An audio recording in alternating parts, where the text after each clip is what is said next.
আধা ঘণ্টা আগতে শুনা পাইছিলোঁ জুবিন গাৰ্গ ICUতে আছে। আকৌ 10 মিনিট পিছতে শুনা পাওঁ জুবিন গাৰ্গ আৰু আমাৰ মাজত নাই।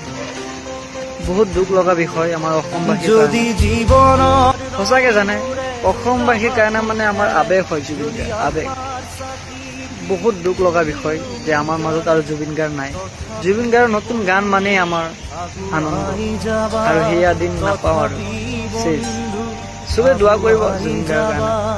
কিন্তু জুবিন গাৰ্গৰ কাৰণে বেয়া লাগি আছে বহুত। মই যে ভিডিঅ' বনাই আছো বহুত মোৰ বুকু কঁপি আছে জানেনে।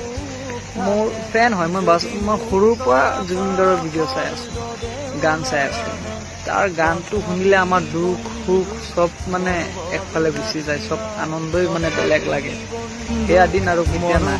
আহিব জুবিন গাৰ্গৰ, কিমান গান আছে জুবিন গাৰ্গৰ শুনিব পাৰিম, কিন্তু আমাৰ মাজত আৰু নতুন গান আৰু নাই।